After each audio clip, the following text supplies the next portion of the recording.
If you have over $200,000 sitting stagnant in your bank, retirement account, or home equity, then you're literally losing money. On this show, you learn how to get that money working for you consistently and conservatively. Learn to grow your nest egg with your host, Shawn Winslow. Let's dive in.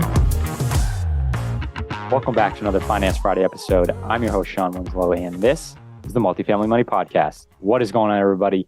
You know the drill. All Fridays, we're coming at you with all things personal finance, because after all, it's not what you make, but what you keep. Because what we can keep, and we can make and build the world of our dreams, thereby making this world a better place. So today, another quick solo one. I want to talk about a topic that I've seen come across, Twitter, newsfeed, kind of just everywhere. And that has to do with debt. And we could go at all angles from this. We got national debt with our government, businesses taking debt. We're talking about today the personal debt, specifically credit card debt. If you haven't heard, as of last quarter, the Fed came out and said there is $986 million in credit card debt. That's right, $986 million in personal credit card debt in our country. And it's on pace to hit $1 trillion this year, which is just a staggering number. If you've ever seen the graphics of where they show what a million looks like, what a billion looks like, and what a trillion looks like, it's insane. $1 trillion credit card debt. And this article that I was reading goes on to say this was the first time credit card debt did not make its customary dip between the fourth and first quarters since the end of 2000 and the beginning of 2001. This is what the New York Fed researchers said. That was a recession marked by the end of the dot-com bubble. And what you normally see is, in the fourth quarter, end of the year, leading up through the holidays, there's a lot of money spent, right? Traveling to see family, buying gifts, everything that entails with the festivities of the holiday season. And people rack up credit card debt. But then they, over the next preceding quarter, the first quarter of the following year, they pay it down. Well, that has not happened this year. And they go on to say, Americans' credit card balances have hit a record high, rising 70% year over year, according to the New York Fed's quarterly report on household debt and credit. And that's the largest year over year jump in the 20-year history of this data set, which is wild.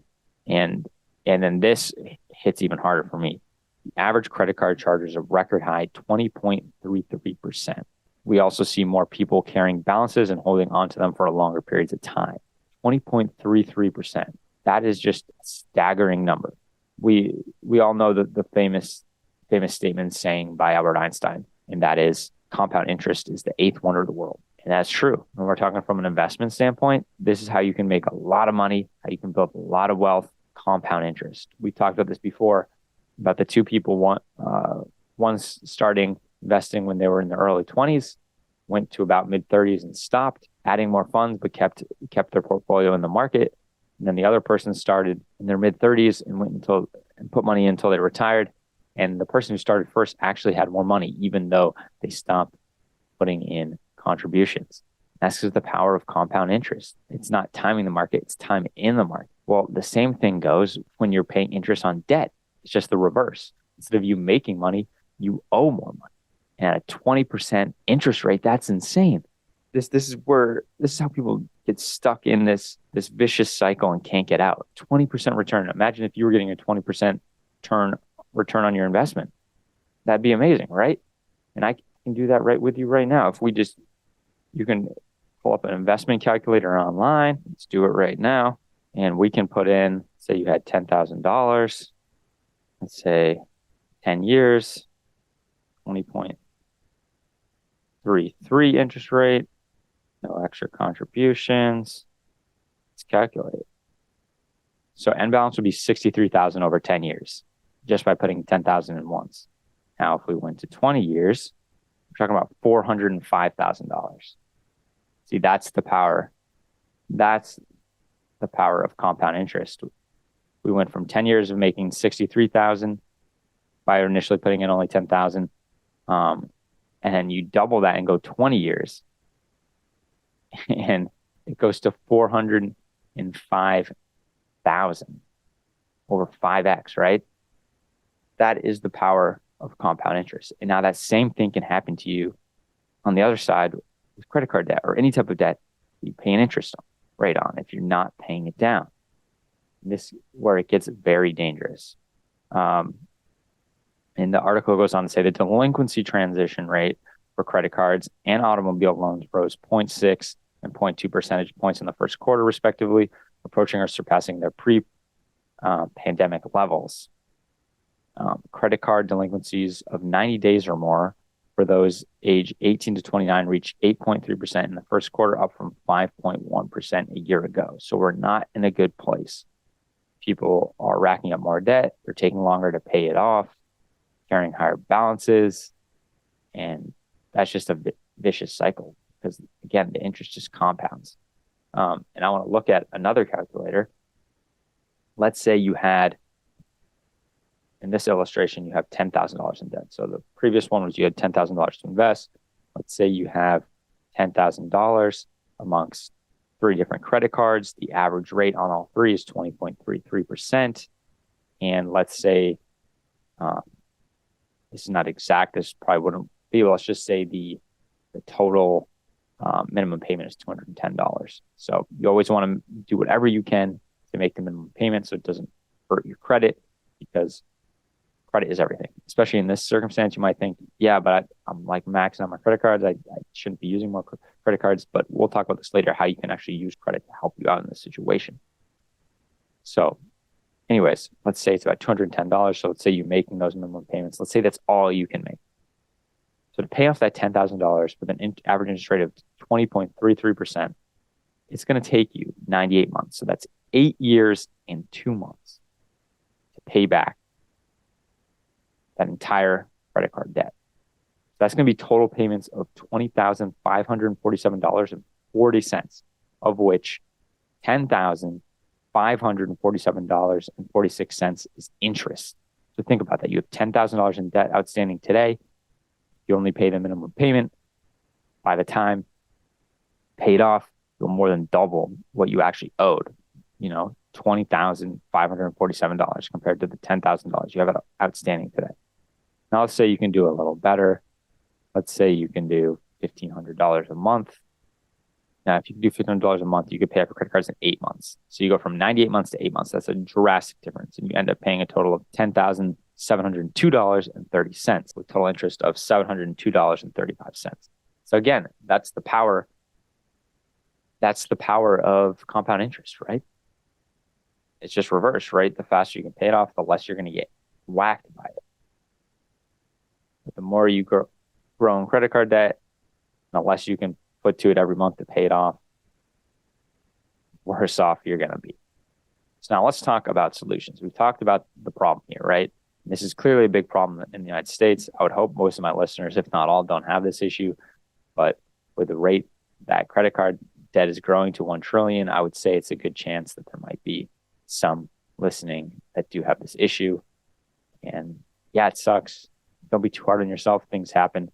As long as you take the actions to get out of it, that's what's important, right? Because this is what this show is about. It's about getting your money working for you. So you can be smarter, work harder for you, and then you can go on and focus on things that really matter. So let's talk about some solutions here. First, this is the approach that has been popularized by Dave Ramsey. Say what you will about him, and I usually don't agree with a lot with what he has to say, but I do agree with this. And so the snowball avalanche method, he primarily talks about the snowball method. And the snowball method is, so in this illustration, we have 3 different credit cards, right? Let's say one's $5,000, $2,000, and $3,000 in balances. He says, or the snowball method says, you attack the smallest balance first while paying the minimum payments on the others. So in this circumstance, the smallest balance is $2,000. So you attack that $2,000 while paying the other 2, $5,000, $2,000, $5,000, $3,000. You pay their minimum payment every month, so your credit doesn't get dinged, and you attack it that way. And it's a powerful way, right? Because you're working on eliminating one first, so that one can no longer compound, and you move on to the next. Instead of just, taking whatever you're allocating per month and dividing it by 3 and putting it into each one equally, you're not going to eliminate one faster. It's going to take longer to eliminate one, right? And then they're all still going to be compounding. So the power of eliminating one as fast as you can so it compounds less, and then on to the next one, eliminate that one so it compounds less, and so on and so forth. The avalanche method is kind of reverse. It doesn't, not necessarily reverse, but it doesn't focus on the higher or lower balance. It focuses on the higher rate. So whatever card has the higher rate, you attack that one first and pay it off first while paying the other's minimum payments. And that's called the avalanche effect. Both work depending on, I guess, how different these rates are. Like if they're relatively the same, I would go with the snowball effect on this. Snowball method, because a lot of credit cards are going to range from 18 to 25%, right? Now, if you have one that's really low, like low teens, and then you have one that's 25, yeah, maybe attack that 25 first. But I would imagine most are going to be in the 18 to 25 range. It would make sense to eliminate the small balance first, so you eliminate some compounding interest there.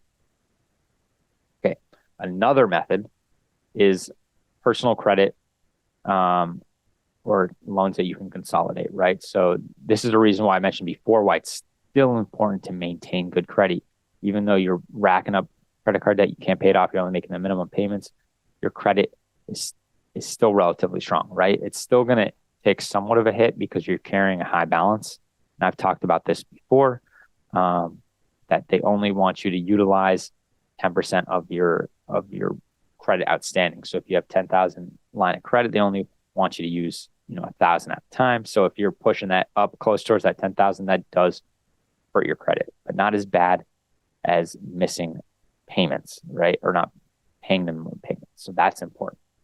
So anyways, you can then consolidate your loans, right? Go get a personal loan that maybe has a fixed rate of 6%, 8%, 10%, right? That's way better than your 20+% interest rate on your credit card. So you go take that loan and then you pay off your credit cards, and then you're just paying that personal loan that has a significantly lower rate.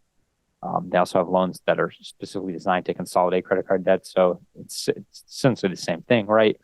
Personal loan, pay off credit card debt with it, and then you pay off the personal loan.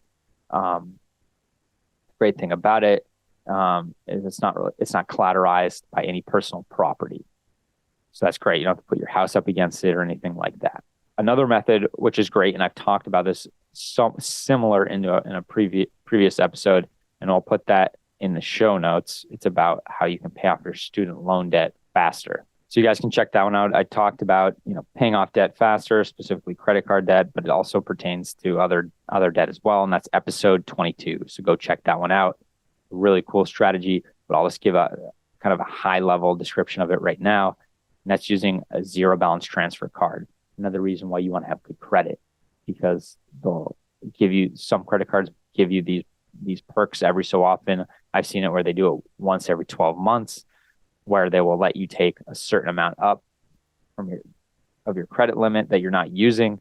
So hopefully you have a card where you can open another card if you have good credit, right? And then they'll give you zero balance transfer. So let's say they give you $5,000, and they'll give you 12 to 13 months to pay that off with no interest. So you have 12, 13 months, no interest, $5,000. Take that $5,000, you go whack out some of this, let's say the smallest two, the $3,000 and the $2,000 balance, you whack those out. So those aren't getting any more interest.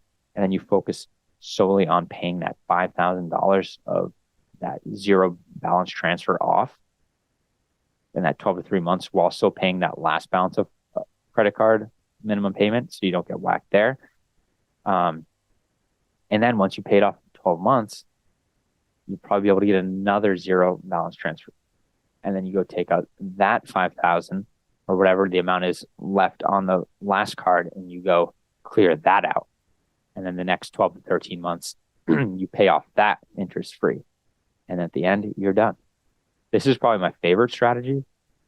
But if you're going to do it, make sure you can pay it off over the 12 to 13 months. Because once that ends, go back to your APR of the interest rate on your credit card. So it'll go back up to 20%.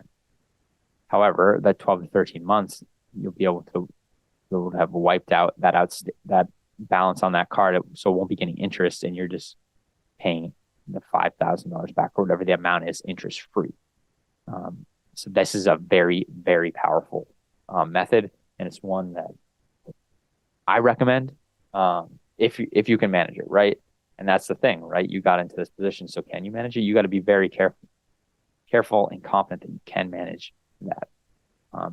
If you're uncomfortable with it and you're not sure you can manage, and you feel like maybe it'll just add on to your debt, then I would go more with that's the snowball or avalanche approach, and then maybe the personal credit, as long as you take that credit and immediately pay it off, right? But I think if you can do it, the zero balance transfer is the best way, because you're taking some money out. It's not incurring interest for the first 12, 13 months, and then paying off something that is incurring interest. And then you pay that off over the next 12, 13 months, and you didn't pay any interest on it. And then you do it again and again. That's my favorite. Obviously, you got to do what's best for you. I'm not trying to give any advice if you're not comfortable with it, but I think, in my personally, I think that's one of the better ways to do it. All right, everybody, I just want to come on here and share this. I hope you're not in this situation, but if you are, this is something that's important to get out of. Something that can really rack up and really hurt your financial future. And that's something I don't want to see happen to anyone. So if it is you, get after it, be confident, take it down. Don't be ashamed. Only be ashamed if you don't do anything about it. So get out there and just slice that thing down. All right, buddy. As always, easy doesn't pay well, and instant gratification is self-destructive. So in this instance, do away with the instant gratification, or turn that instant gratification into, every time pay this thing off, you reward yourself. Not monetary, but it's a win, right? So if you're using instant gratification to go buy something, go on a trip, go out to dinner, it's going to be harder and harder and nearly impossible to pay this off. So again, easy doesn't pay well. Instant gratification is definitely self-destructive. So not only get out there and work hard for your money, but have it work hard for you, so we can all create the lives of our dreams and make this world a better place. All right, everybody, catch you on the next one. Hey, this is Shawn Winslow. After being in the financial service industry for years and having candid conversations with good people just like you, I realized that so many of us are wanting an investment strategy that provides solid returns and consistent income without the bumps in the road. There's little known secret that your financial advisor doesn't want you to know. There is an investment out there that is less volatile and the returns are stronger. Get more details by going to greenbriercg.com and clicking on the free e-report. And by the way, if this show has provided you any value, then feel free to leave an honest written review and of course share it with a friend who needs it. See you next week for another great show.